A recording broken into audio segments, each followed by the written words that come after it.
রমাজানে এই কয়েকটা কাজ বেশি বেশি করার চেষ্টা করেন। 1 নাম্বার, প্রথম কাজ 5 ওয়াক্ত সালাত জামাতে পড়ার চেষ্টা করেন। পারা যাবে ইনশাআল্লাহ? খুব কঠিন কিছু বললাম ভাই? তার আগে একটা কাজ বলি, তারও আগে সেহরি করতে উঠেছেন এমনভাবে খাবেন না যেটা এটা আপনার জীবনের শেষ খাওয়া। এমনভাবে খাবেন না আল্লাহর ওয়াস্তে। এই জায়গায় আপনি খাওয়া নিয়ন্ত্রণ করতে না পারলে প্রবৃত্তিকে নিয়ন্ত্রণ করতে পারবেন না।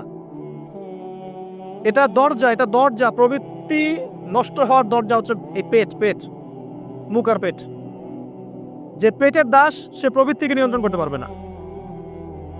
রমজান কি জন্যে আল্লাহ পাক না খেয়ে থাকতে বলছেন কেন?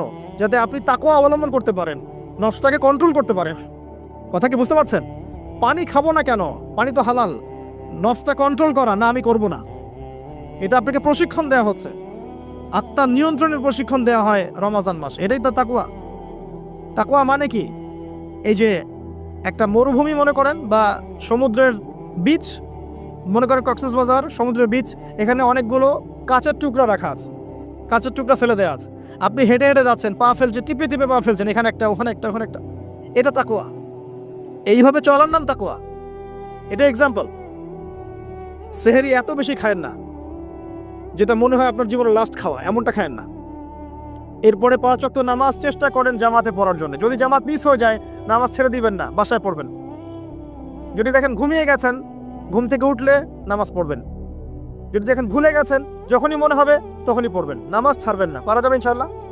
যুব সমাজকে বলবো, যাই করো তোমরা যা কিছুই করো না করো, 5 ওয়াক্ত নামাজ ছেড়ো না।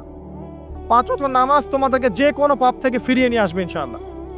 এই যুবকদের মাঝে অনেক যুবক আছে এখনো বসে এই পৃথিবীতে, যাদের মধ্য থেকে আল্লাহ পাক দিনের বড় বড় খাদেম বের করবেন ইনশাআল্লাহ। কাদেরকে বের করবেন? যাদের অন্তরে আল্লাহ পাক স্বচ্ছতা দেখবেন, পবিত্রতা দেখবেন, এদেরকে বের করবেন। এমন অনেক মানুষ ছিল যারা মিউজিক করতো, ছেড়ে দিয়ে ইসলামের খেদমত করছে। এমন অনেক মানুষ ছিল যারা জেনা করেছে, পরে ফিরে এসে আল্লাহর দিনে দায়ী হয়েছে। এমন অনেক মানুষ আছে যারা বড় বড় কবিরা গুনাহ করেছে, পরে তওবা করে ফিরে এসে আল্লাহর দিনের খেদমত করছে, আছে না? এই মানুষগুলোকে আল্লাহ পাক হেদায়েত দিলেন কেন? উত্তর, তাদের কলবটা ছিল পরিচ্ছন্ন, সৎ অন্তর ছিল, আল্লাহর ভয় ছিল মনের মধ্যে। আল্লাহর ভয় থাকে, ফিরে আসবে ইনশাআল্লাহ। আমরা দোয়া করি আল্লাহ পাক তাদেরকে ফিরিয়ে দেখ, আমিন। শুধু তাই নয়, এখন ইসলামের যারা প্রকাশ্য শত্রু, তাদের মধ্য থেকেও আল্লাহ পাক ওমর এবং হামজা রাদিয়াল্লাহু আনহুর মতো মানুষ বের করতে পারেন। এটা জানেন? ওমর রাদিয়াল্লাহু আনহু তরবারি নিয়ে বের হয়ে যাননি, তাকে আল্লাহ পাক দ্বিতীয় খলিফা বানাননি। তার মনটা ছিল পরিচ্ছন্ন, আল্লাহ পাক কবুল করেছেন। 5 ওয়াক্ত সালাত পড়ার চেষ্টা করেন জামাতের সাথে, আল্লাহ পাক তৌফিক দান করুন। একইভাবে ইফতার যখন করবেন, তখন এমনভাবে খাবেন না এটা শেষ খাওয়া। গোগ্রাসে খাবেন না, 10টা 20টা 30টা আইটেম করার দরকার নাই। যতটুকু হলে আপনার ইবাদত করার শক্তি চলে আসে, এনাফ। আর বেশি বেশি হাইজেনিক খাবার খাবেন। বাইরের খাবার ভাজা পোড়া বেশি খেতে যায় না, অসুস্থ হয়ে যাবেন। আমরা ইফতারে কিন্তু একদম বিরিয়ানি, পোলাও, কোরমা কত কি খাওয়া শুরু করি। সিম্পল খাবার খাওয়া শুরু করেন, সিম্পল খাবার খান, হোমমেড ফুড খান, বাইরের ম্যানুফ্যাকচার্ড ফুড খায়েন না। আপনি সুস্থ থাকবেন ইনশাআল্লাহ। কারণ ইফতারের পরে আসে আপনার তারাবি। তার ইফতার অল্প হালকা করেন। রমজান মাসে টার্গেট করেন যে আমি কোরআন অন্তত একটা খতম দিব। পড়া যাবে? 30 দিন 30 পারা, 1 পারা করে পড়া যাবে? যারা কোরআন পড়া জানি না, এই যে 1 মাস সময় আছে, 1 মাসের মধ্যে শিখে ফেলবেন। প্রমিস করেন, পারবেন? হাত উঁচু করেন, কথা দেন যে রমজান মাস আসার আগেই কোরআন তেলাওয়াত শিখে নেব ইনশাআল্লাহ। বায়াত করলাম কিন্তু, আপনারা সবাই আমার মুরিদ। বসেন, হাদিয়াও দিবেন যেহেতু মুরিদ হয়েছে। দেখো, হাদিয়া হচ্ছে দোয়া। কি দিবেন? দোয়া। রমজান মাসে 1 পারা করে প্রতিদিন, 30 দিন 30 পারা পড়া যাবে ইনশাআল্লাহ। যারা হাফেজে কোরআন আছি তারা কোরআনটাকে হেফজ চর্চা করবো এই মাসে, এবং তারাবির নামাজ পড়াবো। তারাবির নামাজে এমন মানুষকে ইমাম রাখবেন যার তেলাওয়াতটা প্রচণ্ড বিশুদ্ধ এবং সুললিত, শুনলেই মন কেড়ে ফেলে, এমন মানুষকে তেলাওয়াত করতে দিবেন তারাবির নামাজে। দেখবেন নামাজে মনোযোগ বাড়তে থাকবে ইনশাআল্লাহ। এটাকে এনজয় করবেন, তারাবিকে এনজয় করবেন। ওই 3G 4G স্পিডে নামাজ পড়তে যায় না, রিল্যাক্সে নামাজ পড়বেন, রিল্যাক্সে। আর আমরা তো একটা ঝগড়ায় অভ্যস্ত, 8 রাকাত না 20 রাকাত। এই রমজানে আল্লাহর রাস্তায় ঝগড়া করতে যায় না। আপনি নামাজের কোয়ালিটি বাড়ায় দেন। যদি 8 রাকাতও পড়েন, নামাজটাকে লম্বা করে পড়েন নবীর মতো, পারা যাবে? আচ্ছা, নবী সাল্লাল্লাহু আলাইহি ওয়াসাল্লামের 8 রাকাতের দলিল তো দেয়া হয়, কিন্তু নবী সাল্লাল্লাহু আলাইহি ওয়াসাল্লাম যত লম্বা সময় ধরে 8 রাকাত পড়েছেন, এটা কি আমরা পড়ি? তাহলে আমরা সময়টা কেন নিলাম না? 8 রাকাত পড়তে পড়তে পা ফুলে যেত, আর আমাদের 8 রাকাত আধা ঘন্টা 1 ঘন্টায় শেষ, তাহলে কি হলো? তো এই যে বিষয়গুলো, এগুলোতে যায়েন না, ইখতিলাফগুলোতে যায়েন না। আপনি নামাজের কোয়ালিটি বাড়িয়ে দেন, সুন্দর করে নামাজ পড়েন, পারা যাবে ইনশাআল্লাহ। আল্লাহ পাক তৌফিক দান করুন। যদি পসিবল হয় রমজান উমরা করতে পারেন, এতে আপনি আরো সুন্দর করে ইবাদত করার একটা পরিবেশ পাবেন। সবার পক্ষে হয়তো পসিবল হবে না, যাদের পক্ষে হবে আপনারা করার চেষ্টা করতে পারেন। আল্লাহ তৌফিক দান করুন। রমজান একটা কাজ করবেন, বেশি থেকে বেশি মানুষকে ইফতার খাওয়াবেন, পারা যাবে? প্রত্যেক দিন ইফতার মাহফিল করবেন, মসজিদে ইফতার দিবেন এবং রোজাদারদেরকে ইফতার করাবেন। সওয়াব হচ্ছে প্রত্যেকের নেকি আপনি পেয়ে যাবেন ইনশাআল্লাহ। মনে করেন আপনি 10 জন রোজাদারকে ইফতার করিয়েছেন, এই 10 জনের রোজার নেকি আপনি একা পেয়েছেন। এই 10 জনের রোজার নেকি আপনি একা পেয়েছেন, ফ্রি। আপনার নেকি তো আছেই। অতএব যারা সামাজিক সংগঠন আছে বা সমাজের দায়িত্বশীল আছে, তারা যদি এগিয়ে আসে, প্রত্যেক দিন বহু মানুষকে ইফতার করানো সম্ভব না? আবার দেখবেন ঈদের রাতে, যেটাকে আমরা চাঁদ রাত বলি না, কি বলি আপনারা, কি বলেন? ওই আর কি, তো চাঁদ রাত, ওই রাতে দেখবেন অনেক অসহায় দরিদ্র মিসকিন থাকে, যাদের সেমাই খাওয়ার টাকা নাই, আছে না? ওই রাতে আপনার সাদাকাতুল ফিতরগুলো দিয়ে দিবেন, সুন্দর করে বন্টন করবেন, ওই দরিদ্র মানুষের কাছে পৌঁছে দেবেন বাড়িতে বাড়িতে, পারা যাবে ইনশাআল্লাহ। এগুলোতে আপনি এনজয় করবেন রমজানকে। আত্মকেন্দ্রিকভাবে থাকলে এনজয় করতে পারবেন না। আরেকটা কথা আছে, রমজান মাসে যাকাত দিয়ে দিবেন, যার যার যাকাত যেটা আছে। যাকাত দিবেন না, জাহান্নাম অবধারিত। যে সালাত পরে যাকাত দেয় না কাফের, সালাত পরে কিন্তু যাকাত দেয় না, এটা কুফরি। আবু বকর সিদ্দিক রাদিয়াল্লাহু তাআলা আনহু যাকাত অস্বীকারীদের এগেইনস্টে যুদ্ধ করেছিলেন। যাকাতটা কিন্তু নফল কিছু নয়, ফরজ। নিসাব পরিমাণ সম্পদ হয়েছে, যাকাত দিতেই হবে। আর আমি অনেকদিন বলেছি, ইসলামিক ইকোনমিক্সের বেইজই হচ্ছে যাকাত। ইসলামিক ইকোনমিক্সের ভিত্তি হচ্ছে যাকাত এবং ব্যবসা। ধনীর সম্পদে গরিবের হক। বাংলাদেশে এমনও মানুষ আছে যার একজনের যাকাত দিয়ে 100 পরিবার চলা সম্ভব।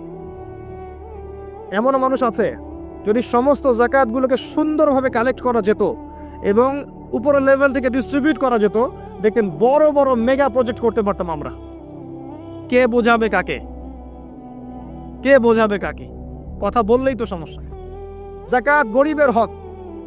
ধনীদের সম্পদ থেকে যাকাত নিয়ে আপনি একটা পাহাড় করতে পারতেন সম্পদের। এইগুলোকে সুন্দর করে ডিস্ট্রিবিউট করতে পারলে, যেখানে কোনো দুর্নীতি নাই, দেখেন বড় বড় মেগা প্রজেক্ট হচ্ছে। আমরা তো ব্যক্তিগতভাবেই যাকাত দেই না, অনেকেই দেই না, নামাজ পড়ি যাকাত দেই না। নিসাব কি তাই বুঝি না। যাকাত কিন্তু ফসলেরও আছে, ফসলের ওষুধ আছে না, চাষিরা ওষুধ দেয় না। রমজান মাসে সাদাকাতুল ফিতর আছে, এটাও দেয় না অনেকে। এগুলো ঠিক না। যাকাত বাধ্যতামূলক। যাকাত দিলে সমাজে একটা সাম্য তৈরি হবে, গরিব না খেয়ে মরবে না।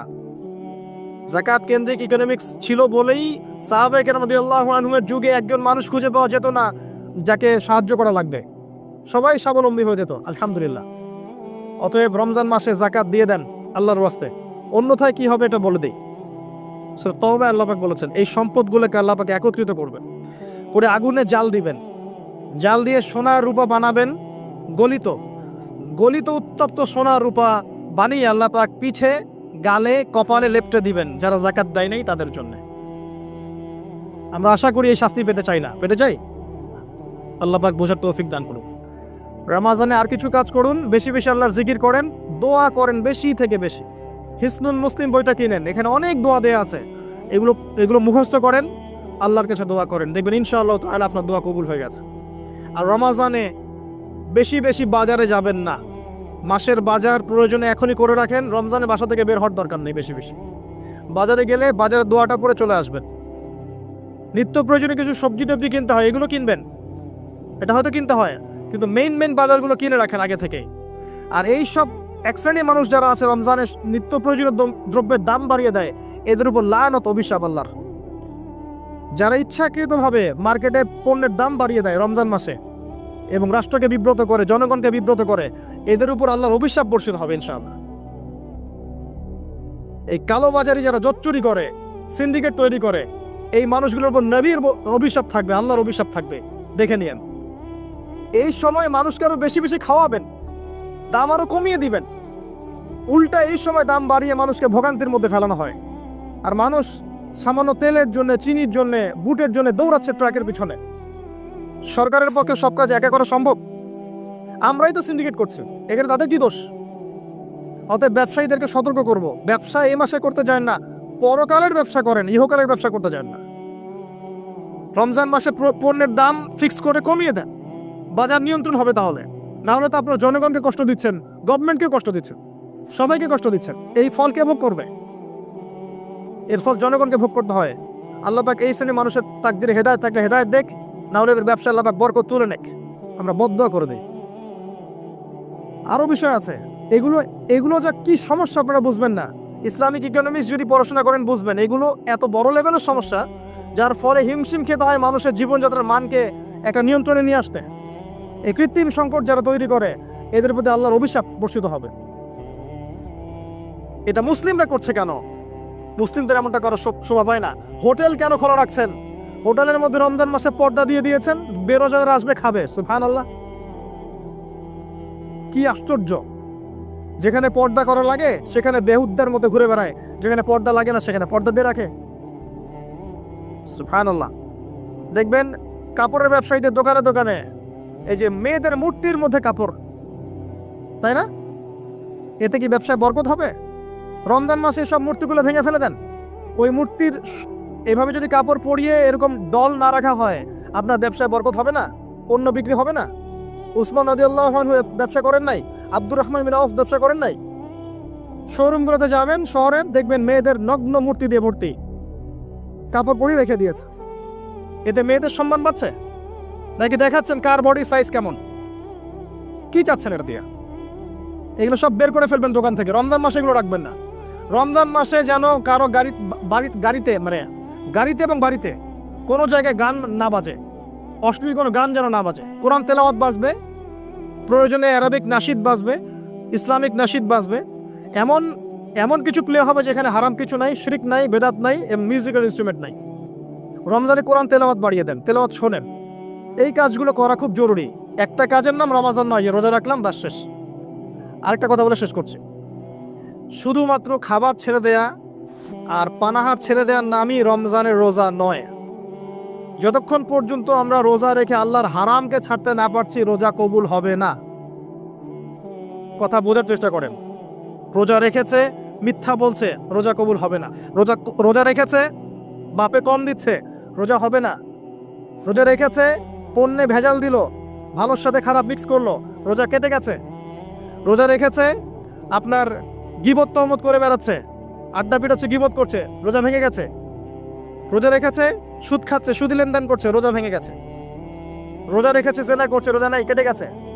রোজার মানে এই নয় যে খালি খাবার ছেড়ে দিয়েছি আর পানিও ছেড়ে দিয়েছি, স্ত্রী সহবাস ছেড়ে দিয়েছি, তাই নয়। আল্লাহর সমস্ত নিষেধ বর্জনের নাম হচ্ছে সওম। এটা হচ্ছে সেই সওম যার প্রতিদান হচ্ছে লাআল্লাকুম তাত্তাকুন, যার ফলে তোমরা তাকওয়া অবলম্বন করতে পারো। শেষ আয়াতটা হচ্ছে কুতিবা আলাইকুমুস সিয়াম, তোমাদের উপর সিয়ামকে ফরজ করা হয়েছে। কামা কুতিবা আলাল্লাযিনা মিন ক্বাবলিকুম, যেমন করে তোমাদের পূর্ববর্তীদের উপরে ফরজ করা হয়েছিল। লাআল্লাকুম তাত্তাকুন, যাতে করে তোমরা তাকওয়া অবলম্বন করতে পারো। তাকওয়া তার নাম যে আল্লাহর নিষেধগুলো ছাড়তে পারে। এই হলো সওম। আরেকটা আয়াত আছে, শাহরু রমাদানাল্লাযী উনজিলা ফীহিল কুরআন, এই মাসে আল্লাহ পাক কোরআন নাজিল করেছেন। এটাই সেই মাস। এই মাসে আল্লাহ পাক কোরআন নাজিল করেছেন। বেশি বেশি কোরআন তেলাওয়াত করবেন, বেশি থেকে বেশি। কথা বলার দরকার নেই বেশি মানুষের সাথে, কোরআন তেলাওয়াত করেন। অ্যাপস আছে না ফোনে, কোরআন তেলাওয়াত করেন। 1 পারা 2 পারা পড়তে থাকেন। প্রত্যেক নামাজের আগে 10 পৃষ্ঠা পরে 20 পৃষ্ঠা পরে 10 পৃষ্ঠা পড়ার চেষ্টা করেন। পারা যাবে ইনশাআল্লাহ তাআলা। বেশি থেকে বেশি খতম দেন, আল্লাহ পাক তৌফিক দান করুন। যারা কোরআন বোঝেন এই মাসে কোরআন তাদাব্বুর করেন, গবেষণা করেন। লাস্ট ওয়ান, লাইলাতুল কদর আছে শেষ দশকে। এই শেষ দশক সম্ভব হলে ইতিকাফ করার চেষ্টা করেন।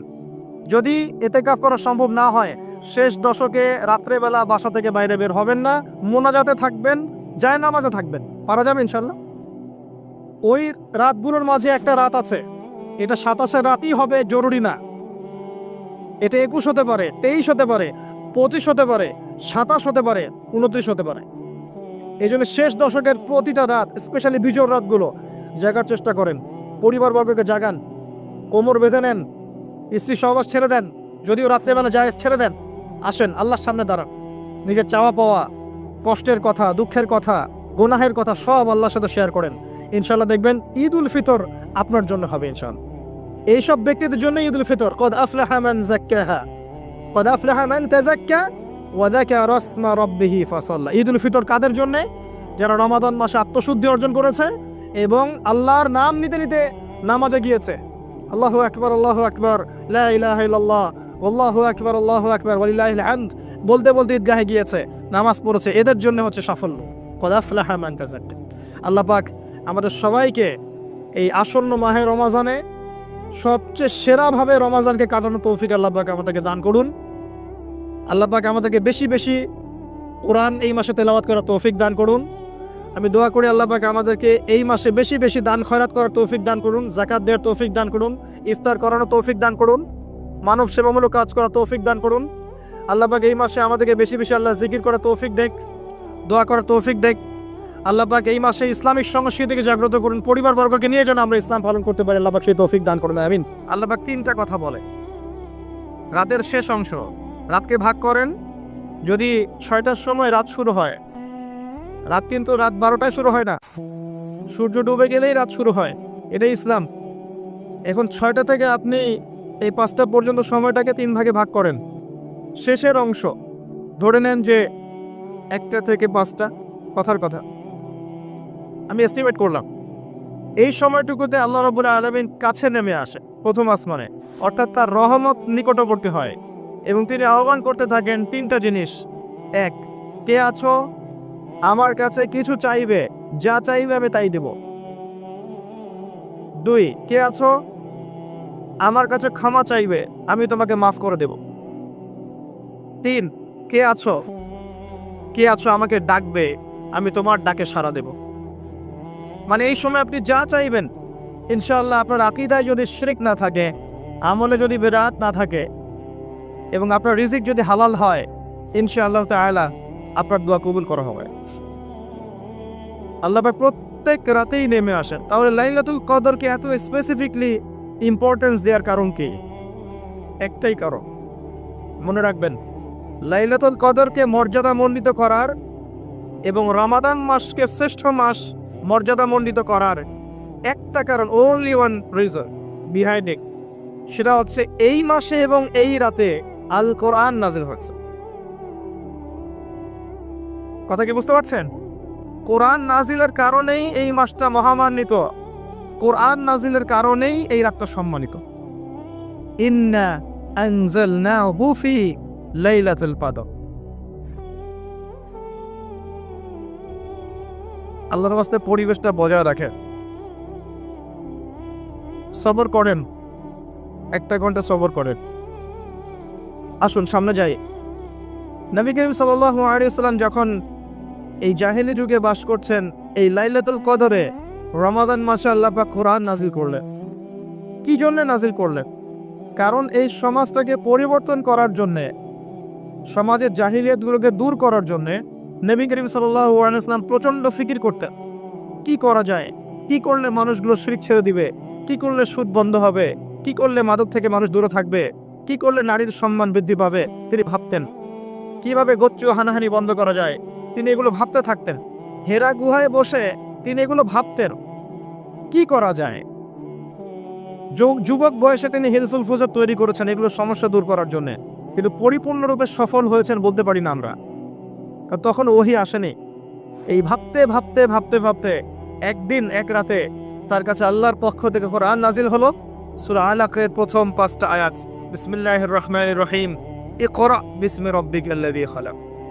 পড়ুন আপনার রবের নামে, যিনি আপনাকে সৃষ্টি করেছেন। খালাকাল ইনসানা মিন আলাক, যিনি মানুষকে সৃষ্টি করেছেন জমাট বাঁধা রক্তপিণ্ড থেকে। আমরা সবাই জমাট বাঁধা রক্তপিণ্ড ছিলাম মায়ের পেটে।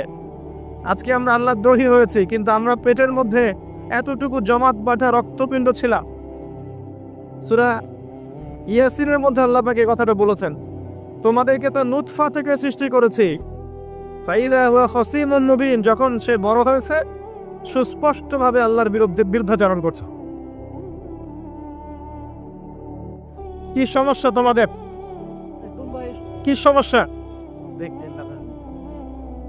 এটা বাস্তবতা। আর মিডিয়ায় আংশিক যেগুলো প্রচার করা হয় অপপ্রচার, সেগুলো অপপ্রচারই, এগুলো বাস্তবতা। এই সিচুয়েশনে যদি আমি একটা রাগ হয়ে কথা বলতাম আমার জন্য জায়েজ ছিল। আমার জায়গায় আরো গায়রতওয়ালা কোন আলেম হলে একটা ধমক লাগাই দিত। এই জায়গায় যদি ইমাম আবু হানিফা রাহিমাহুল্লাহ বসে থাকতেন তাহলে ধমক লাগাই দিতে, কি আদব রক্ষা করতে পারো না কিনা, বসে আছো কি জন্যে। কিন্তু মিডিয়া এমন একটা জিনিস যা দিনকে রাত করতে পারে, রাতকে দিন করতে পারে। আমি আখিরুজ্জামান স্টাডি করতে গিয়ে একটা হাদিস পেয়েছিলাম যে শেষ জামানায় সত্যবাদীকে বলা হবে মিথ্যাবাদী, আর মিথ্যাবাদীকে বলা হবে পরম সত্যবাদী। আমি ভাবতাম যে এটা কিভাবে সম্ভব, পরে বুঝতে পারলাম এটা একটা মাধ্যম দিয়ে সম্ভব, সেটা হলো মিডিয়া। সব মিডিয়া সমান নয়, কিছু আছে ভালো, মুখলেস, আনুগত্যশীল, আমরা দোয়া করি আল্লাহ পাক তাদেরকে বারাকা দান করো। কিছু আছে দুনিয়ার স্বার্থ লোভী, দুনিয়ার স্বার্থে দিনকে বিক্রি করে দিবে। সামান্য কিছু ভিউজ বাড়ানোর জন্যে, ডলার কামাই করার জন্য একটা আলেমকে জেলে পাঠাতেও দ্বিধাবোধ করবে না। এমন এমন টাইটেল সামলাইন দিয়ে দিবে যে প্রশাসনের সাথে শত্রুতা সৃষ্টি হয়ে যাবে। কারণ যারা উপরের লেভেলে আছে তারা তো এত সময় পায় না ঘাটাঘাটি করার। সামনে যেটা আসবে এটা দেখবে, তারা প্রভাবিত হবে, ওই ব্যক্তির উপর জুলুম চলে আসবে, ওই ব্যক্তির উপর হ্যারাসমেন্ট চলে আসবে। মানে এরকম করে আস্তে আস্তে আলেমরা মাইনাস হতে থাকলে এই জায়গাগুলো কে নিবে? ওই ইউটিউবার নিবে? এই জায়গায় কি সে দখল করতে পারবে? এর অভাব পূরণ করতে পারবে? পারবে না। যারা নাই এখন চলে গেছে, দেখা যায় না মাঠে ময়দানে, এই অভাবগুলোকে তারা পূরণ করতে পারবে? কিছু অন্ধ মানুষ আছে এই বিষয়গুলো বোঝার চেষ্টা করে না, এতে করে উম্মার ক্ষতি হচ্ছে, উপকার হচ্ছে না। একজন আলেম যদি 20টা বছর মাঠে দাওয়াতি কাজ করতে পারে, এর ফলে যে খেদমতটা হবে এই খেদমতটা অন্য কোনোভাবে সম্ভব না। আলেম ওলামা বেশি বেশি তৈরি করতে হবে এবং তাদের সিকিউরিটি আমাদের নিশ্চিত করতে হবে। তারা যে কথাবার্তাগুলো বলছে বিশুদ্ধ করে প্রচার করতে হবে। যারা উল্টা পাল্টা করে প্রচার করবে এদেরকে আইনের আওতায় আনতে হবে, এটাকে সাইবার ক্রাইমের আওতায় আনতে হবে। তখন দেখবেন ইনশাআল্লাহ তাআলা সোজা হয়ে গেছে। ইনশাআল্লাহ আমি সেটা করবো, ইনশাআল্লাহ আযজা ওয়া জাল। কারণ উম্মার স্বার্থে চ্যালেঞ্জ গ্রহণ করতে হয়। আর আমরা বেঁচে আছি কি জন্যে? আল্লাহর জন্যই তো। এই যে লাইফটা বেঁচে আছি, নাও থাকতে পারতাম। এমন অনেক বিষয়ে জীবনে চলে গেছে যে আজকে এখানে বসে আছি, নাও বসতে পারতাম। আল্লাহ পাক বাঁচিয়ে রেখেছেন কি কারণে? কার স্বার্থে? শুধু আল্লাহর জন্যই, আল্লাহর দ্বীনের জন্য। আমরা সবাই আল্লাহর দ্বীনের জন্যই বেঁচে আছি। আমরা কি জন্য বেঁচে আছি? আমরা যদি না থাকি এই পৃথিবীতে, আল্লাহর দ্বীনের কোনো ক্ষতি হবে? বাবা মা, স্ত্রী সন্তান এরা কি না খেয়ে মারা যাবে? মনে করেন আমরা এখন সবাই মরে গেছে, কথা বলছি, নাউজুবিল্লাহ, আমাদের পরিবারগুলো কি থেমে যাবে? আত্মীয় স্বজন থেমে যাবে? আমাদের সমাজ থেমে থাকবে? কেউ থেমে থাকবে না। মাঝখান থেকে আমরা আমাদের জীবনের সময়টা হারিয়ে ফেলব। অতএব আমরা আল্লাহর জন্য বাঁচি, আল্লাহর দ্বীনের জন্য। এখন দ্বীনের ক্ষতি যারাই করবে তাদের বিরুদ্ধেই সোচ্চার হতে হবে। আল্লাহ পাক বোঝার তৌফিক দান করুন। আমি যে কথা বলছিলাম, কোরআন নাজিল হয়েছে লাইলাতুল কদরে। এখন এই কদরের রাতকে ইবাদতের জন্য খাস করে নিতে হবে। শেষের দশক এবং বিজোর রাত 21, 23, 25, 27, 29। বলছিলাম রমাদান মাস এবং লাইলাতুল কদরকে সম্মানিত করা হয়েছে একটা কারণেই, কারণ এই মাসে এই রাতে আল কোরআন নাজিল করা হয়েছে। এটাই কারণ। কোরআন কখন নাজিল হলো? যখন সমাজে সুদ আছে, মদ আছে, জেনা আছে, ব্যভিচার আছে, শিরক আছে, এরকম সমাজে প্রথম কি নাজিল হলো? পড়ো। প্রথমে নাজিল হয়নি শিরক করো না, প্রথমে নাজিল হয়নি যে সুদ খেও না, প্রথম আয়াত এটা ছিল না জেনা করো না, প্রথম আয়াত এটাও ছিল না মূর্তি পূজা করো না। হ্যাঁ, প্রথম আয়াত কি? ইকরা, পড়ুন। আল্লাহ পাক বুঝাতে চাচ্ছেন সমাজের জাহিলিয়াতকে দূর করতে হলে লেখাপড়ার কোনো বিকল্প নাই, এবং সেই পড়াশোনাটা হতে হবে আল্লাহর ওহীর আলোকে। যে ওহীটা আল্লাহ পাক নাজিল করেছেন এর বেসিসে আপনাকে পড়াশোনা করতে হবে। এই জ্ঞানটা দিয়ে আপনি সমাজ সংস্কার করতে পারবেন ইনশাআল্লাহ তাআলা। এর সাথে উপকারী জ্ঞানগুলোকে নিব না, অবশ্যই নিব। ওহির জ্ঞানের সাথে, কোরআন সুন্নাহর জ্ঞানের সাথে আমি ইতিহাসের জ্ঞান নিব, আমি পলিটিক্যাল সায়েন্সের জ্ঞান নিব, আমি দর্শনের জ্ঞান নিব, জিওপলিটিক্সের জ্ঞান নিব, প্রয়োজন আমি সায়েন্সের জ্ঞান নিব, আমি কমার্সের জ্ঞান নিব, আর্টসের জ্ঞান নিব, মেডিকেল সায়েন্স পড়বো, ইঞ্জিনিয়ারিং পড়বো, সবই পড়বো। কিন্তু বেসিকটা কি হবে? কোরআন, সুন্নাহ, ইসলাম। এরপর আপনি ডাক্তার হন, ইঞ্জিনিয়ার হন, পলিটিশিয়ান হন, সামাজিক নেতা হন, প্রশাসনের ক্যাডার হন, আপনার জন্য মোবারকবাদ। আপনি যেখানেই যাবেন সেখানেই বরকত ছড়াবেন ইনশাআল্লাহ। যে পলিটিশিয়ানের ভিতরে তাকওয়া আছে তার দ্বারা দুর্নীতি সম্ভব না। যে প্রশাসনের কর্মকর্তার ভিতরে তাকওয়া আছে সে ঘুষ নিতে পারবে না, দুর্নীতি করতে পারবে না। যে আলেমের ভিতরে তাকওয়া আছে সে দিনকে দুনিয়ার বিনিময়ে বিক্রি করবে না। যে ডক্টরের ভিতরে তাকওয়া আছে সে ডাক্তার হবে, কসাই হবে না। যে ইঞ্জিনিয়ারের ভিতরে তাকওয়া আছে সে দেখবেন সত্যিকারের প্রকৌশলী হবে, সে কিন্তু চোর হবে না। ভিতরটা চেঞ্জ করতে হবে, ভিতরটা, এর নাম তাকওয়া। ভিতরটা চেঞ্জ করবে একটা জিনিস, আল্লাহর ওহী, কোরআন এবং সুন্নাহ, ইসলাম। এটা আপনার ভিতরকে পরিবর্তন করবে। আর আমরা অনেক বড় বড় কথা বলি অনেক সময়, কিন্তু মূল কাজটা হচ্ছে ভিতরটা পরিবর্তন করা। আমাদের সবার সাথে যার যার কলব যাবে, যার যার আমল যাবে। আল্লাহ পাক আমাকে কলার চেপে ধরে বলবেন না যে বাংলাদেশে ইসলামী খেলাফত কায়েম করে আসো নাই কেন, এটা আল্লাহ পাক আমাকে বলবেন না। আল্লাহ পাক বলবেন তোমাকে যে দায়িত্ব দিয়েছিলাম ওই দায়িত্ব ঠিকঠাক মতো পালন করেছো কিনা। আল্লাহ পাক এটা বলবেন না। বেসিকে আসেন, নিজের আত্মশুদ্ধি, এটা বেসিক। আলাইকুম আনফুসাকুম, নিজের নফসের খবর নাও, নিজের নফসটাকে পবিত্র করো, নিজের নফসের মধ্যে হিংসা ত্যাগ করো, বিদ্বেষ ত্যাগ করো, অহংকার ত্যাগ করো, রিয়া ত্যাগ করো, দুনিয়ার মোহ ত্যাগ করো। নিজের নফসের মধ্যে বেশি বেশি পরকারের ফিকির আনো, জিকির করো বেশি বেশি, কোরআন বেশি বেশি তেলাওয়াত করো, হালাল খাও, আদর্শ পরিবার গঠন করো, তাওহীদে থাকো, সুন্নতে থাকো, ইনশাল্লাহ হাসতে হাসতে জান্নাতে চলে যাবে। একটা হাদিস আমি পড়েছি ফয়জুল কালাম বইয়ের মধ্যে, গতকালকে মাহফিলও বলেছিলাম, আপনাদেরকে বলছি। মাদ্রাসায় পড়ানো ক্লাসিক্যাল একটা বই ফয়জুল কালাম, সবাই কিনতে পারেন, হাদিসের বই, চমৎকার কিছু হাদিস আছে। এখানে একটা হাদিস আছে আমাদের জন্য সুসংবাদ। নবী সাল্লাল্লাহু আলাইহি ওয়াসাল্লাম বলছেন, হে সাহাবীরা, তোমরা এমন একটা যুগের মধ্যে বাস করছো যেই যুগে কেউ যদি ইসলামের 10% ছেড়ে দেয় সে ধ্বংস হয়ে যাবে। সাহাবীদেরকে বলছেন তোমরা এমন একটা যুগে বাস করছো, এই যুগে ইসলামের 1/10 কেউ ছেড়ে দিলে সে ধ্বংস হয়ে যাবে। কিন্তু তোমাদের পরে এমন একটা যুগ আসবে যেই যুগে মানুষ যদি 1/10 ধরে রাখতে পারে, 10% ধরে রাখতে পারে, তাহলেই নাজাত পেয়ে যাবে। আমরা সেই যুগে আছি না? আমাদের চতুর্দিকে ফিতনা নয় কি? আপনার ঘরে ফিতনা, সমাজে ফিতনা, ইকোনমিক্সে ফিতনা, রাষ্ট্রে ফিতনা, বিশ্বে ফিতনা, ধর্মে ফিতনা, সবখানেই ফিতনা, ফাসাদ। আমরা সেই যুগের মধ্যে বাস করছি। আসুন, আল্লাহ পাক কোরআন নাজিল করলেন, প্রথমে পড়তে বললেন। তার মানে আল কোরআন এবং সুন্নাহ এগুলাকে পড়া শিখতে হবে। বড় বড় স্বপ্ন দেখার আগে আমাদেরকে বেসিক ঠিক করতে হবে, পড়াশোনা করতে হবে। আল্লাহ পাক আমাদের যুব সমাজকে পড়াশোনা করার তৌফিক দান। রমাদান মাসে এটা নাজিল হয়েছে। আল্লাহ পাক সূরা বাকারায় বলছেন, শাহরু রমাদানিল্লাযী উনজিলা ফীহিল কুরআন। রমাদান সেই মাস যেই মাসে কোরআন নাজিল করা হয়েছে। কি জন্য নাজিল করা হয়েছে? হুদাল লিন-নাস। এই কোরআন হচ্ছে মানব জাতির জন্য হেদায়াত, নট অনলি ফর মুসলিমস।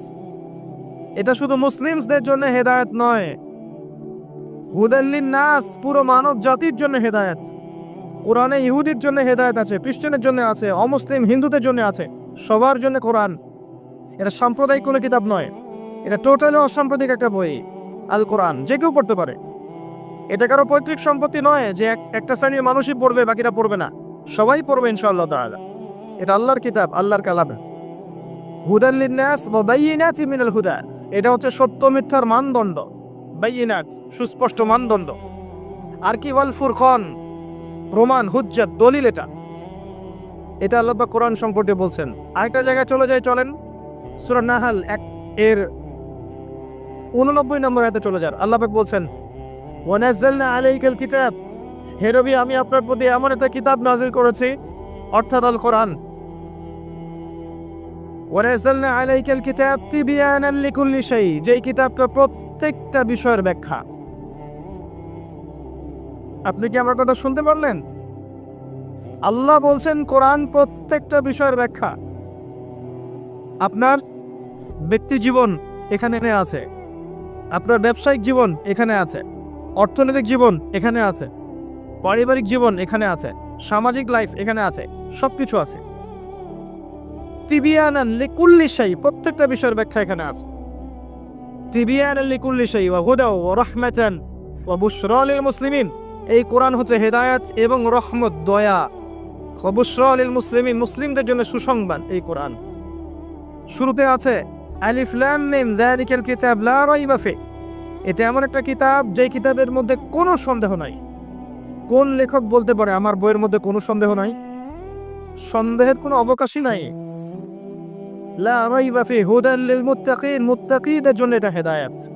মুত্তাকি কারা? আল্লাযীনা ইউমিনুনা বিল গায়ব, যারা অদৃশ্যে বিশ্বাস করে। ঈমানের 6 পিলার সবই অদৃশ্য নয় কি? আল্লাহ অদৃশ্য, ফেরেশতা অদৃশ্য, আসমানে আগের কিতাবগুলো দেখি নাই, অদৃশ্য। নবী রাসূলগণ দেখি নাই, অদৃশ্য। পরকাল ওয়াল ইয়াউমিল আখির দেখি নাই, অদৃশ্য। ওয়াল কদরি খায়রি ওয়া শাররি, তাকদীর অদৃশ্য। আল্লাযীনা ইউমিনুনা বিল গায়বি, মুত্তাকি তারা যারা গায়েবে বিশ্বাস করে, অদৃশ্যে বিশ্বাস করে। আর এখনকার শিক্ষা দর্শন আমাদেরকে শেখায় পশ্চিমাদের, চোখে যা দেখবো না বিশ্বাস করবো। হ্যাঁ, তাদের দর্শন এরকম, যুক্তি দিয়ে প্রমাণ করতে পারবেন না, বিশ্বাস করবো না। বৈজ্ঞানিক ব্যাখ্যা দিতে পারবেন না, বিশ্বাস করবো না। সায়েন্টিফিক্যালি প্রুভড হতে হবে, তারপর বিশ্বাস করব। অনেক সময় দেখা যায় মুসলিমরাও এর গলদধাঁধায় পড়ে যায় এবং বলে নামাজের উপকারিতার সায়েন্টিফিক ব্যাখ্যা বলেন, তারপর নামাজ পড়বে। নামাজের সায়েন্টিফিক ব্যাখ্যা লাগবে, তারপর নামাজ পড়বেন? আল্লাহ পাক বলেছেন ইয ক্বালাহু রাব্বুহু আসলিম ক্বালা আসলামতু লিরাব্বিল আলামিন। আল্লাহ পাক ইব্রাহিমকে বলেছেন আলাইহিস সালাম আত্মসমর্পণ করো, যখনই বলেছেন তখনই করেছেন। যখনই আল্লাহ পাক বলেছেন আত্মসমর্পণ করো, তিনি বলেছেন আসলামতু লিরাব্বিল আলামিন, আমি আত্মসমর্পণ করলাম। বাচ্চাকে জবাই করো, জিজ্ঞেস করেননি এর পিছনে বিজ্ঞান কি, যুক্তি কি আর দর্শন কি? স্ত্রীকে রেখে আসো ওই জনগণের শূন্য জায়গায়, জিজ্ঞেস করেন নাই কারণ কি, রিজন কি, যুক্তি কি, বিজ্ঞান কি, দর্শন কি? আল্লাহ বলেছেন সামিআনা ওয়া আতা'না, এর নাম ইসলাম। আল্লাহর আদেশ যেখানে এসে যাবে এখানে যুক্তি বিজ্ঞান দর্শনের প্রয়োজন নাই। এই কনসেপ্টে আপনাকে মৌলবাদী হতেই হচ্ছে, কিছু করার নাই। কারণ মৌলিক বিষয় আপনাকে মেনে চলতে হবে। হ্যাঁ, প্রত্যেকটা বিষয়কে আপনি ব্যাখ্যা করতে পারবেন যদি সেই জ্ঞান আপনার কাছে থাকে, কিন্তু যুক্তি বিজ্ঞান দর্শনের সীমাবদ্ধতা আছে, সবকিছুরে ব্যাখ্যা করতে পারে না। ভালো করে শিক্ষা দর্শন হজম করে তারপর পড়াশোনা করেন। অন্যথায় আপনারা দাড়ি টুপি নিয়েও অনেক সময় দেখবেন এই যে এটা কি বলে, এথিজমের দিকে যাচ্ছেন, নাস্তিকতার দিকে যাচ্ছেন। আসেন মূল জায়গায় আসি। আল্লাহ রাব্বুল আলামিন কুরআন সম্পর্কে কথা বলছেন, লা রাইবা ফিহি, এর মধ্যে কোনো সন্দেহ নাই। একই সূরার মধ্যে আল্লাহ পাক বলছেন যে ওয়া ইন কুনতুম ফি রাইবিন মিম্মা নাযালনা আলা আবদিনা ফাতু বিসূরাতিন মিন মিথলি। তোমরা যদি এই কিতাব নিয়ে সন্দেহ করে থাকো যে এই কিতাব আল্লাহর পক্ষ থেকে এসেছে নাকি অন্য কারো পক্ষ থেকে এসেছে, তোমরা যদি এই কিতাব সম্পর্কে সন্দেহ পোষণ করো যেটা কি আল্লাহর পক্ষ থেকে এসেছে না অন্য কারো পক্ষ থেকে এসেছে, তাহলে এর মতো কিছু আয়াত নিয়ে এসে দেখাও, একটা সূরা রচনা করে দেখাও। ওয়াদউ শুহাদাকুম মিন দুনিল্লাহি ইন কুনতুম সাদিকিন, তোমাদের যত সাক্ষী আছে, সহকর্মী আছে, তোমাদের সাপোর্ট দেওয়ার মতো যারা যারা আছে সবাইকে ডেকে নিয়ে আসো, এনে এই কোরআনের মতো একটা সূরা রচনা করে দেখো যদি সন্দেহ পোষণ করে থাকো। আল্লাহ এর পরে বলছেন ওয়াইল্লাম তাফআলু, তোমরা যদি এটা করতে না পারো, ওয়ালাম তাফআলু, কোশ্চেন কালেও পারবে না। তোমরা যদি এটা করতে না পারো, মানে একটা সূরা রচনা করতে না পারো, এরকম কোনো কিতাব রচনা করতে না পারো, একটা আয়াতও রচনা করতে না পারো, তাহলে জেনে রাখো ফাত্তাকুন নারাল্লাতী ওয়াকুদুহান নাস ওয়াল হিজারা, সেই আগুনকে ভয় করো যার ইন্ধন হবে মানুষ এবং পাথর। উইদ্দাত লিল কাফিরিন, যা কাফেরদের জন্য প্রস্তুত করা হয়েছে। আল্লাহ পাক এই কোরআনটা নাজিল করেছেন কোন মাসে ভাই? রমাদান মাসে। আসেন প্রথমে বলে নেই আমরা রমাদানকে কিভাবে পালন করার চেষ্টা করব, এরপরে আসছি রমাদানকে কেমন করে কোরআনময় করবেন, এই দুটো পয়েন্ট। এক নাম্বার, হতে পারে এই রমাদান আপনার জীবনের শেষ রমাদান, হতে পারে। কোরআন ইতিহাস দিয়ে ভর্তি, পুরো বিশ্বের ইতিহাসটা পড়েন এবং ইসলামের ইতিহাসটা পড়েন, আপনি একটা জিনিসই ফাইন্ড আউট করতে পারবেন। আমি ফাইন্ড আউট করেছি একটা জিনিস, একটা, ওনলি ওয়ান, সেটা হচ্ছে যে আল্লাহ পাক কখনো জালেমদেরকে সহ্য করেননি। যখনই যে জুলুম করেছে আল্লাহ পাক একটা নির্দিষ্ট সময় পর্যন্ত অবকাশ দিয়েছেন, অবকাশ। এরপরে এর চেয়ে বড় জালেমকে এর উপর চাপিয়ে দিয়ে তাকে ধ্বংস করে দিয়েছে।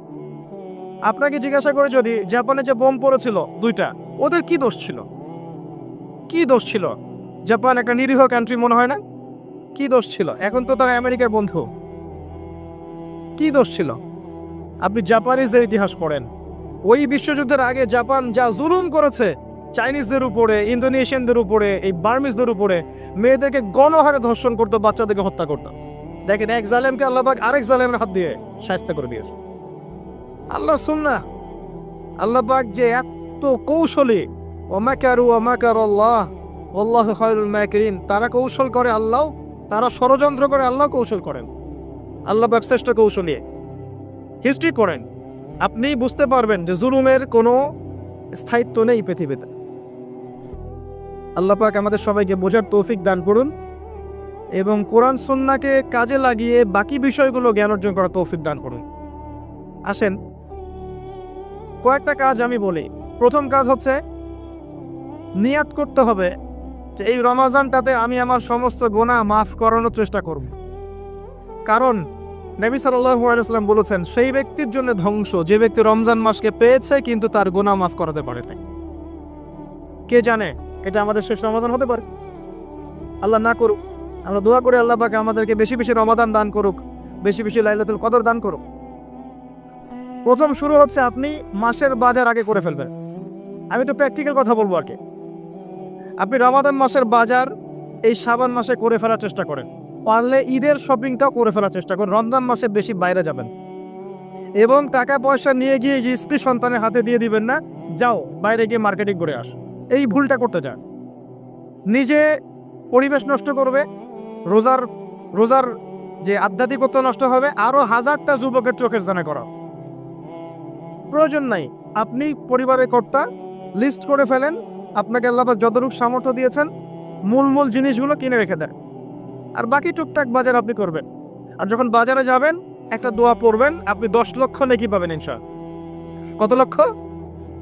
10 লক্ষ। দোয়াটা শিখাচ্ছি। দোয়াটা হচ্ছে লা ইলাহা ইল্লাল্লাহ ওয়াহদাহু লা শারীকা লাহু লাহুল মুলক ওয়া লাহুল হামদ ইউহয়ী ওয়া ইউমীত ওয়া হুয়া হাইয়ুন লা ইয়ামুত বিয়াদিহিল খায়রু কুল্লুহু ওয়া হুয়া আলা কুল্লি শাইইন কাদির। একবার পড়লে 10 লক্ষ নেকি পাবেন বাজারে গিয়ে। কেন পাবেন? কারণ বাজার সবচেয়ে নিকৃষ্ট জায়গা, যেখানে গেলে মানুষ আল্লাহকে স্মরণ করে না। সেখানে গিয়ে আপনি আল্লাহকে স্মরণ করেছেন, এই জন্য আল্লাহ পাক নেকি দিবেন ইনশাআল্লাহ। আসেন, এটা করার পর ঈদের যে শপিংটার কথা বলছি, এটা এই কারণে বলছি, লাস্টের দশকে আমরা ঈদের শপিংয়ে বেশি ব্যস্ত থাকি। এতে করে লাইলাতুল কদরটা আমরা হারিয়ে ফেলি। লাস্টের দশক আমরা হয় ইতিকাফ করব, না হলে বাসায় নামাজ পড়বো, পরিবারবর্গকে নিয়ে রাত জাগবো। মারা যাবে ইনশাআল্লাহ। তারাবির নামাজ তো পড়বো ইনশাআল্লাহ জামাতে। এবং আপনি 20 পড়েন আর 8 পড়েন, আপনি নামাজের কোয়ালিটিটাকে ভালো করার চেষ্টা করেন, নামাজের কোয়ালিটিটাকে বেস্ট করেন। ধীরে ধীরে তেলাওয়াত করেন, ধীরে ধীরে রুকু সিজদা করেন, নামাজটাকে এনজয় করেন। সময় নিয়ে, টাইম নিয়ে, 2 ঘন্টা সময় লাগুক, 3 ঘন্টা সময় লাগুক, এনজয় করে নামাজ করেন। আল্লাহ পাক তৌফিক দান করুন। এরপর শেষ রাতে আবার ওঠেন, পরিবারবর্গকে নিয়ে নামাজে দাঁড়ান, একসাথে জামাত করে নামাজ পড়েন, পরিবারে নফল নামাজ পড়েন, বাসায় বরকত হবে ইনশাআল্লাহ। রাত জাগেন, বেশি বেশি দোয়া করেন, একটু তেলাওয়াত করেন, একটু জিকির করেন, তাসবিহ তাহলিল করেন, রাতটা কাটিয়ে দেন। শেষের দশকে মার্কেটে ঈদের শপিং করতে যান না। ঈদের খুশি আছে, ঈদের আনন্দ আছে, ঈদে ভালো পোশাক পরবো, সব ঠিক আছে। এই খুশি কাদের জন্যে? কদ আফলাহা মান তাযাক্কা ওয়া যাকারা ইসমা রাব্বিহি ফাসাল্লা। কার জন্য ঈদের খুশি? যে ব্যক্তি রমজান মাসে আত্মশুদ্ধি অর্জন করতে পেরেছে, রোজা রেখেছে, যাকাত দিয়েছে, নামাজ পড়েছে, লাইলাতুল কদরে রাত জেগেছে, তারাবি পড়েছে, ইত্যাদি ইত্যাদি। এই ব্যক্তি আত্মশুদ্ধি অর্জন করেছে, এই ব্যক্তির জন্য ঈদের খুশি। যে রমজান মাসে সিনেমা দেখেছে, সিনেমা শুটিং করেছে, পর্নোগ্রাফি দেখেছে, সুদ খেয়েছে, শিরক করেছে, বেদাত করেছে, হারাম খেয়েছে, এর জন্য ঈদের খুশি। মানুষকে ঠকিয়েছে, ব্যবসায় মাল কম দিয়েছে, পণ্য মজুদ করেছে, ইচ্ছা করে দ্রব্যের দাম বাড়িয়েছে, সরকারকে বিব্রত করেছে, জনগণকে দুর্ভিক্ষের দিকে ঠেলে দিয়েছে, এদের জন্য ঈদের খুশি? কখনো না। ঈদের খুশি তাদের জন্য যারা আত্মশুদ্ধি অর্জন করতে পেরেছে। আল্লাহ পাক বোঝার তৌফিক দান করবে, আমিন। এটা প্রথম টিপস দিলাম আপনাকে। এবার আসেন, আপনি রমাদানে প্ল্যান করবেন যে আপনার জীবনে বড় বড় পাপগুলো কি কি হয়েছে। এই পাপগুলো যদি মানুষের সাথে জড়িত হয়ে থাকে, আপনি মানুষের সাথে গিয়ে গিয়ে ক্ষমা নিয়ে নেবেন। কারো টাকা নিয়েছেন, দেন নাই, দিয়ে দিবেন। কারো সম্পত্তি পায়, দেন নাই, দিয়ে দিবেন। কারো হকটা নষ্ট করেছেন, গালি দিয়েছেন, গীবত করেছেন বা তহমত দিয়েছেন, অপমান করে ইত্যাদি, ক্ষমা চেয়ে নেবেন। রমাদান মাসে মানুষের হকটা দিয়ে দেন। আল্লাহর কাছে জড়িত যে পাপগুলো আছে এটার জন্য ইস্তিগফার যথেষ্ট। খালি যদি বলেন আস্তাগফিরুল্লাহিল্লাযী লা ইলাহা ইল্লা হুয়াল হাইয়ুল কাইয়্যুম ওয়া আতুবু ইলাইহি, 1 সেকেন্ডের মধ্যে আল্লাহ পাক আপনার সমস্ত পাপকে নেকি দিয়ে পরিবর্তন করে দিবেন ইনশাআল্লাহ। এবার প্র্যাকটিক্যালি যাবেন, সেহরি করবেন। সাহরির মধ্যে বারাকা আছে। সাহরি না করে রোজা রাখাটা উচিত না। সাহরির মধ্যে বারাকা আছে। একটা খেজুর হোক, 1 গ্লাস পানি হোক, আপনি সাহরি করবেন, এর মধ্যে বারাকা আছে। এবং সাহরির সময় এমনভাবে খাবেন না যে এটা আপনার জীবনের শেষ খাওয়া। কথা বুঝতে পারছেন? এত বেশি আইটেম করতে যায় না, এত বেশি ভোগবিলাসী হয়ে গেলে রোজার আধ্যাত্মিকতা থাকবে না। সেহরিতে অল্প খান। যদি খেতে হয় পেটের 3 ভাগের 1 ভাগ খান, 1 ভাগ ফাঁকা রাখেন, 1 ভাগ আপনি পানি দিয়ে পূর্ণ করেন। এখনকার কিছু তথাকথিত আশেকা রসুলের মতো হতে যায় না, যাদের ভুঁড়ির জ্বালায় চেয়ারে বসতে পারে না, এই কাজ করতে যায় না। এটা মুসলিমদের শোভা পায় না। আমরা পরিশ্রমী জাতি, কর্মঠ জাতি, আমাদের এইসব শোভা পায় না। এটাও শেষ জামানের হাদিসে আছে। কি নাই আসলে, শেষ জামানে এক শ্রেণী মানুষ বের হবে যারা হবে সাকিল, একদম বুড়িওয়ালা, ঠেস দিয়ে বসে থাকবে আরাম করে, এবং বলবে যে কোরআনে যা আছে আমি তাই মানি, হাদিসটা আমি মানি ইত্যাদি। আসেন, সাহরির পরে রোজা রেখেছেন, 5 ওয়াক্ত নামাজ জামাতে পড়ার চেষ্টা করেন। খুব সিম্পল জিনিস, খুব বেশি কিছু দরকার নেই আমাদের। 5 ওয়াক্ত নামাজ আপনি জামাতে পড়ার চেষ্টা করেন। বাসার থেকে ওযু করে বের হবেন, প্রত্যেক পদক্ষেপ হাঁটবেন, আপনার একটা স্টেপে একটা করে গুনাহ মাফ হবে, একটা নেকি লেখা হবে, মর্যাদা বাড়িয়ে দেওয়া হবে।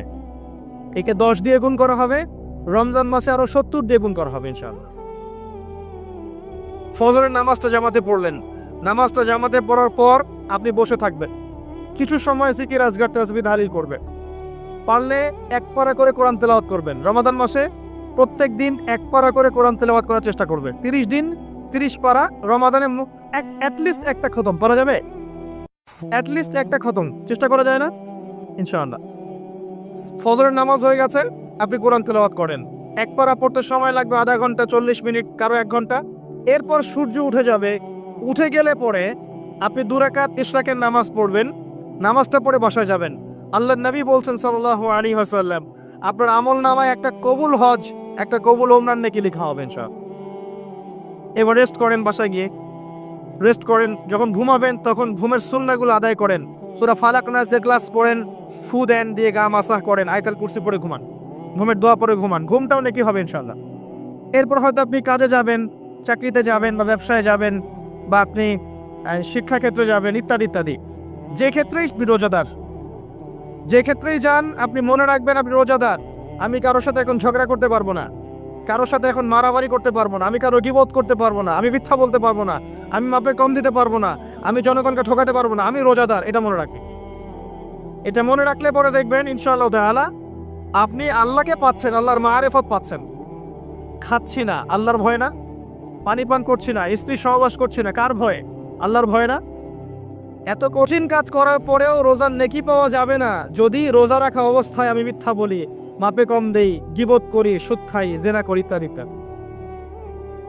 নবী সাল্লাল্লাহু আলাইহি ওয়াসাল্লাম বলেছেন, সেই ব্যক্তির পানাহার ছেড়ে দেয় আল্লাহর কিচ্ছু যায় আসে না, যে ব্যক্তি রোজা রেখে অশ্লীল কাজ করেছে। মা বোনদেরকেও বলবো, রোজা রেখে যদি বেপরদায় চলেন, রোজার কোনো দাম নাই। রোজা রেখেও যদি এমন কাপড় পরে চলেন যেই কাপড় পরা না পরে একই কথা। ঢাকা শহরের ফেমিনিস্ট মেয়েদের মতো জিন্স আর গেঞ্জি পরে ঘোরেন, রোজা রাখা না রাখা আপনার একই কথা। এটা রোজা হয়নি, উপবাস হয়েছে, উপবাস। ইকোনমিক সেকশন আমরা যারা আছি, আমরা যদি রোজা রেখেও সুদ খাই, আমার রোজা রাখা না রাখা আল্লাহর কিচ্ছু যায় আসে না। আমরা ধর্মীয় ক্ষেত্রে যারা আছি, জানা অনুযায়ী আমল যদি না করি, দিনকে দুনিয়ার স্বার্থে ব্যবহার করি, আমাদের রোজা রাখা না রাখায় কিছু যায় আসে না। আমরা যদি মিথ্যা বলি, অন্যের গীবত করি, অশ্লীল কাজ করি, গার্লফ্রেন্ডের সাথে সময় কাটাই, ওর সাথে কফি খেতে যাই, ডেটিং করতে যাই, এই যে ফেসবুকের মাধ্যমে চ্যাটিংয়ে প্রেম করি, ইউটিউবে অশ্লীল ভিডিও দেখি, পর্নোগ্রাফি দেখি, ইত্যাদি ইত্যাদি, এইসব রোজা রাখা না রাখা আল্লাহর কিচ্ছু যায় আসে না। আমি হাত জোর করে মিনতি করছি ভাই, খাওয়া পান করা, স্ত্রী সহবাস ছেড়ে দেওয়ার নাম রোজা নয়, এটার নাম রোজা নয়, এটা একটা অংশ রোজার মাত্র। রোজা রেখে আল্লাহর যাবতীয় হারাম ত্যাগ করলে পরে রোজা হবে ইনশাআল্লাহ। এই কাজগুলো করার চেষ্টা করে আল্লাহ পাক তৌফিক দান করুন। রোজা রাখা অবস্থায় আপনি বেশি বেশি জিকির করবেন। কি করবেন? সুবহানাল্লাহ পড়বেন, আলহামদুলিল্লাহ পড়বেন, আল্লাহু আকবার পড়বেন, লা ইলাহা ইল্লাল্লাহ পড়বেন, লা হাওলা ওয়ালা কুওয়াতা ইল্লা বিল্লাহ পড়বেন হাসবি আল্লাহ ওয়া নি'মাল ওয়াকিল, সুবহানাল্লাহি ওয়া বিহামদিহি, সুবহানাল্লাহিল আযীম, সুবহানাল্লাহিল আযীম ওয়া বিহামদিহি, পড়বেন আস্তাগফিরুল্লাহ ওয়া আতুবু ইলাই, আস্তাগফিরুল্লাহ ওয়া আতুবু ইলাই, পড়বেন লা ইলাহা ইল্লাল্লাহ ওয়াহদাহু লা শারীকা লাহ, লাহুল মুলকু ওয়া লাহুল হামদু ওয়া হুয়া আলা কুল্লি শাইইন কাদির। পারা যাবে না ইনশাআল্লাহ? বেশি বেশি পড়বেন। আরেকটা কাজ করবেন, প্রতিটা কাজ নবী সাল্লাল্লাহু আলাইহি ওয়াসাল্লামের সুন্নাহ মাফিক করার চেষ্টা করবেন। সুন্নাহ মাফিক, খাচ্ছেন তার সুন্নাহ মাফিক, টয়লেট করছেন তার সুন্নাহ মাফিক, ঘুমাচ্ছেন তার সুন্নাহ মাফিক। সুন্নাহর বইগুলো আছে না বাজারে, কিনে নেবেন, কিনে নিয়ে দেখবেন প্রতিটা কাজ কিভাবে করলে সুন্নাহ হবে। এই কাজগুলো করতে কি আপনাকে গভর্নমেন্ট বাধা দিবে? বিশ্বের পরাশক্তিরা বাধা দিবে? আপনাকে কি কেউ পিটাবে এগুলো করলে? জেল খাটাবে? এগুলো আমাদের ব্যক্তি স্বার্থের ব্যাপার, ইচ্ছা করলেই করা যায়। এই ইচ্ছাটা আল্লাহ পাক আমাদের অন্তরে জাগ্রত করুন, আমিন। একটা কাজের কথা বলবো, নর্মালি আমরা ফরজগুলোতে বেশি ফোকাস করি, ফরজ ওয়াজিবে। রমজান মাসে সুন্নত মুস্তাহাবে ফোকাস করতে হয়। রমাদানে একটা নফল আপনাকে ফরজের নেকি দিয়ে দিবে ইনশাআল্লাহ, রমাদান একটা সুন্নাহ আপনাকে ফরজের নেকি দিবে ইনশাআল্লাহ। রমজান মাসে শুধু ফরজ নয়, একটু সুন্নাহ সালাতগুলো, নফল সালাতগুলো একটু বেশি বেশি পড়ার চেষ্টা করি, আল্লাহ পাক তৌফিক দান করুন। স্পেশালি একটা কাজ করার চেষ্টা করতে পারি, ওযু যখন ভেঙে যায়, টয়লেট করলেন ওযু ভেঙে গেল, সাথে সাথে হালকা করে ওযু করে ফেলার চেষ্টা করেন, সবসময় পবিত্র থাকার চেষ্টা করেন। বেলাল আল হাবাশী নাম শুনেছেন? রাদিয়াল্লাহু আনহু। নবী সাল্লাল্লাহু আলাইহি ওয়াসাল্লাম বলছেন, আমি যখনই জান্নাতে গিয়েছি বেলাল তোমার পায়ের শব্দ শুনেছি। সুবহানাল্লাহ। যেই বেলালকে উত্তপ্ত মরুভূমিতে শুয়ে নির্যাতন করা হচ্ছে, সেই বেলাল বলছেন আহাদুন আহাদ। সেই বেলাল রাদিয়াল্লাহু আনহুর নামে শানে সূরা নাজিল হচ্ছে কুল হুয়াল্লাহু আহাদ। ওই বেলাল রাদিয়াল্লাহু আনহুকে নবী সাল্লাল্লাহু আলাইহি ওয়াসাল্লাম বলছেন, যখনই জান্নাতে যাই তোমার পায়ের আওয়াজ শুনে তুমি কি এমন আমল করো যার কারণে এই মর্যাদা তোমার? বেলাল রাদিয়াল্লাহু আনহু বলছেন, আমি তো স্পেশাল তেমন কোনো আমল করি না, আপনারা যা করেন আমিও তাই করি, তবে আমার যখনই ওযু ভেঙে যায় আমি ওযু করি, আর আমি ওই ওযু দিয়ে 2 রাকাত নামাজ পড়ি। এটাকে তাহিয়াতুল ওযুর নামাজ বলে। রমজান মাসে করার চেষ্টা করি, আল্লাহ পাক তৌফিক দান করুন। আমরা অনেকে মসজিদে যাই, ধাপ করে বসে পড়ি, করি না এই কাজটা? মসজিদে গিয়েছি, ধাপ করে গিয়ে বসে পড়ি। মসজিদে গিয়ে 2 রাকাত নামাজ পড়ে বসা সুন্নত। মিনিমাম 2 রাকাত নামাজ পড়ে বসলে আপনি তাহিয়াতুল মসজিদের নেকি অর্জন করলেন, মসজিদের হকটা আদায় করলেন। ওই জায়গা আপনার জন্য সেজদার সাক্ষী থাকলো, কিয়ামতের মাঠে আপনার পক্ষে সাক্ষী দিবে ইনশাআল্লাহ। এই সুন্নাহগুলো আমরা চর্চা করার চেষ্টা করি রমজান মাসে। রমজান মাসে দাড়িটা ছেড়ে দেন, দাড়িটা ছেড়ে দেন। এটা একমাত্র ভিজিবল সুন্নাত, দৃশ্যমান সুন্নাত, যেটা আপনার সাথে কবরে যাবে। যখন কাফন দেয়া হবে তখন দেখা যাবে না আমার সাথে আর কোন কোন সুন্নাহ আছে, এই একটা সুন্নতই দেখা যাবে আমার সাথে কবরে যাচ্ছে। কথা কি বুঝতে পারছেন? আর এটাকে আমরা এখন যত পারি মেয়ে হওয়ার চেষ্টা করছি। নবীজি বলেছিলেন শেষ জামানায় ছেলেরা মেয়েদের পোশাক পরবে আর মেয়েরা ছেলেদের পোশাক পরবে। দেখবেন মেয়েরা এখন ফর্মাল পোশাক পরছে, জিন্সের গেঞ্জি পরে ঘুরছে, আর ছেলেরা ক্লিন শেভ, ছেলেরা মেয়েদের মতো গাল বানাচ্ছে। আর কোন সাইনের জন্য অপেক্ষা করছেন? নবীজি বলেছিলেন উঁচু উঁচু বিল্ডিং নির্মাণের প্রতিযোগিতা করা হবে। একবার এয়ারে ঢাকার কাছাকাছি আসবেন, এয়ারে তো সফর করেছেন আপনারা অনেকেই, যখন এয়ার ফ্লাই করে টেক অফ করে বা ল্যান্ড করে তখন ঢাকার কাছাকাছি, তখন উপর থেকে আপনি ঢাকাকে দেখবেন। কেন বলেছি this is the city of Akhiruzzaman? কেন বলেছি? নবীজি বলেছেন কিয়ামতের দুইটা মেজর সাইন, দুইটার মধ্যে একটা হচ্ছে أن ترى الحفاة العراة العالة رياء الشاء يتطاولون في البنيان। যখন সমাজের দরিদ্র শ্রেণীর মানুষেরা, যাদের পায়ে স্যান্ডেল ছিল না, গায়ে কাপড় ছিল না, এরা উঁচু উঁচু বিল্ডিং নির্মাণের প্রতিযোগিতা করতে থাকবে, ফান্তাজির সাআ, তখন কিয়ামতের অপেক্ষা করতে থাকবে। আজকে থেকে 100 বছর আগে ছিল এগুলা? 200 বছর আগে ছিল? সুবহানাল্লাহ। আর কোন সাইনের জন্য অপেক্ষা করছেন?